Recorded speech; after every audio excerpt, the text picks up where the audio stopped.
Welcome to the deep dive. Today we're digging into a really interesting source one of you sent us. Yeah, it's excerpts from Clairvoyant Encounter True Ghost Tales.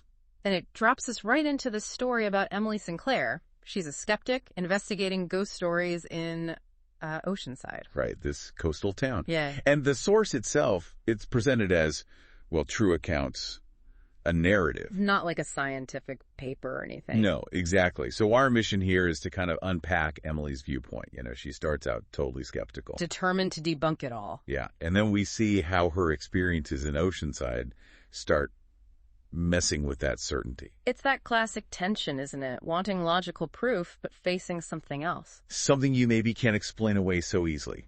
That's what we're exploring. Okay, so Emily arrives. And she's got this clear agenda. Absolutely. She's not there for the local color. No, she wants to expose the ghost stories as, quote, fake, and then head back to the city for real stories. That phrasing alone tells you a lot about her initial attitude. Yeah. Right. Pretty dismissive. Definitely. She sounds quite sure of herself. Well, the text says she's done it many times before. So she sees herself as experienced in this. An experienced debunker. Her focus is on truth as something solid, evidence-based. Which is a common starting point, you know? We often look for the rational explanation first. It's human nature. And the setting, Oceanside, it's painted as this perfect, spooky backdrop. Foggy, old cottages. Cobbled streets, weather-worn buildings.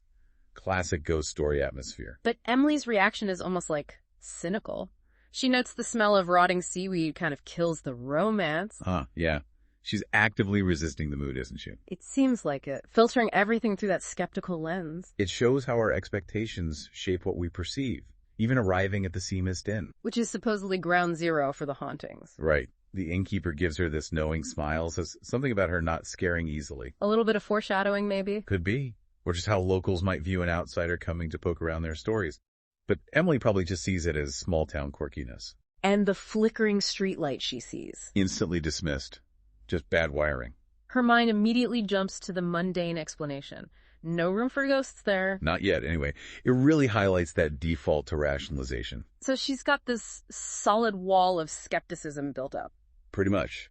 But then, the narrative takes her to the beach at night.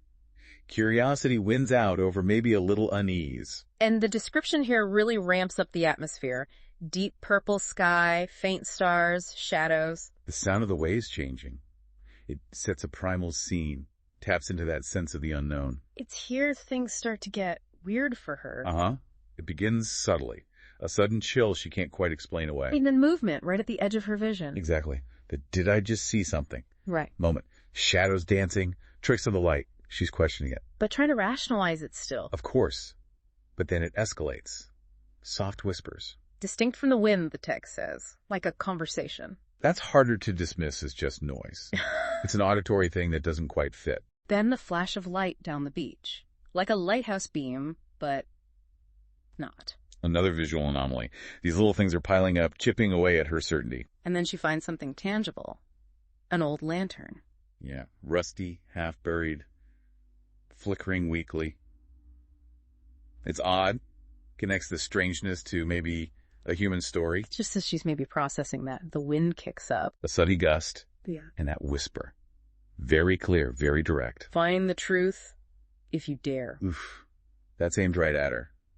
It's personal now. How does she react? She's startled, obviously. The lantern goes dark. She feels the weight of the night. That line between doubt and belief gets thinner, the text says. Yeah. But interestingly, it doesn't make her run away. It strengthens her resolve. To connect these ghostly pieces. Exactly. The challenge seems to fuel her. But maybe the goal is shifting slightly without her realizing it yet. Okay, so from the eerie beach, she heads somewhere more grounded. The local library. Makes sense for a researcher, right? Books, records, potential answers. And she meets Samuel, the town historian. Who delivers that classic line? Be careful what you look for, Miss Emily. Some truths are best left alone. Always a warning in these stories, isn't there? What's the purpose of that, do you think? Well, narratively, it ups the stakes, adds mystery, suggests the knowledge she seeks might be dangerous or unsettling. And Samuel's the one who tells her the main legend. Yes, the story of young Thomas.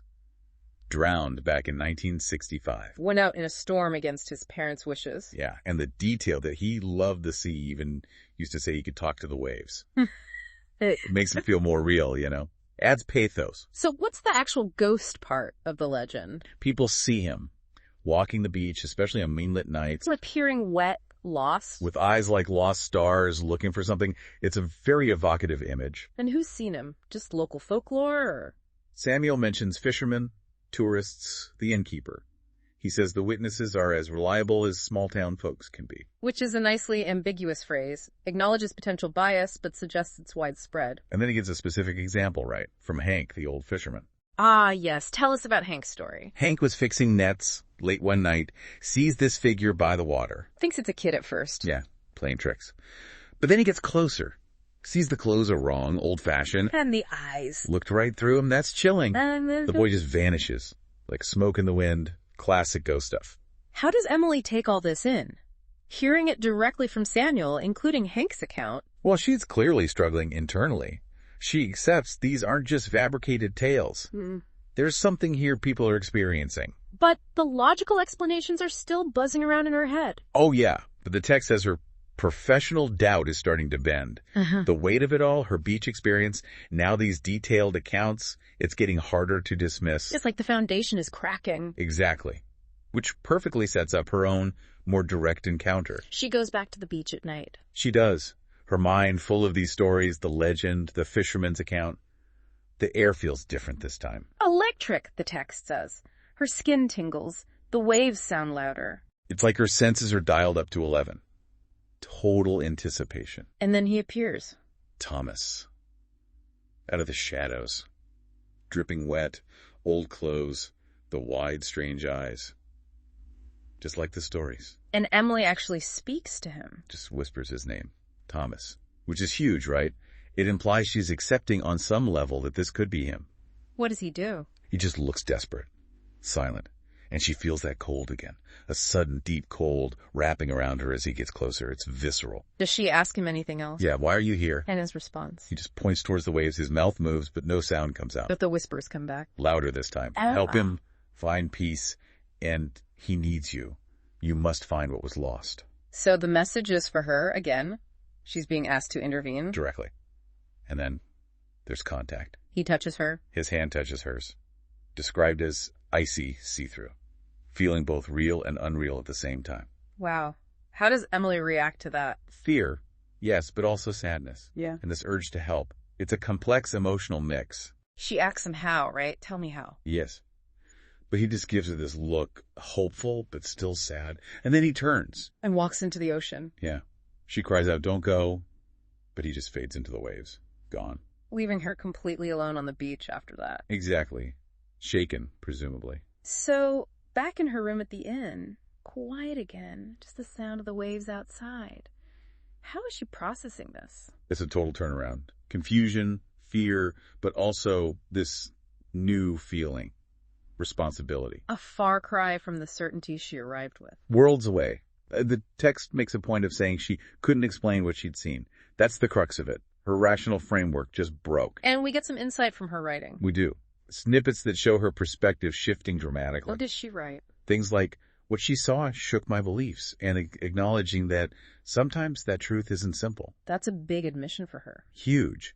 She talks about Thomas's sad eyes, considers the possibility of lost souls looking for help. There's empathy there now. And she reflects on her job, her approach as a reporter. Yeah, she wonders if focusing only on debunking meant she missed something important. Like the people's feelings, their experiences. Exactly. Whether real or not, in her old definition, their experiences matter. She realizes she might have missed a big part of what it means to report on these things. So it's not just about facts and proof anymore. It seems not. Her mission has changed. It's not just a story to debunk. She feels she has a job to finish for Thomas. It's become personal, more than work. Definitely. She starts pondering bigger questions, too, about connections to the past, the line between seen and unseen. Whether that line is thinner than we want to believe. Powerful thoughts. Her whole worldview is expanding, becoming more nuanced, more uncertain. And she ends with a question before trying to sleep. A really profound one. Are we brave enough to face the unknown, even when it changes what we believe? That really sums up her journey, doesn't it? From absolute certainty to embracing the unknown, even the belief-shattering kind. It's a powerful arc. From staunch skeptic to someone deeply questioning the nature of reality itself. So this deep dive really illustrated that core conflict, our need for logic versus the impact of experiences that just don't fit. Exactly. Those personal, inexplicable moments that can shake our foundations. Which leads to a thought for you listening. Yeah, think about it. Have you ever encountered something that just didn't compute? Something that challenged your neat understanding of the world? What happens inside us when our logical frameworks get hit by something unexplainable?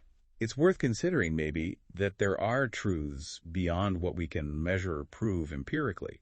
And maybe there's value in keeping an open mind when faced with those deep mysteries.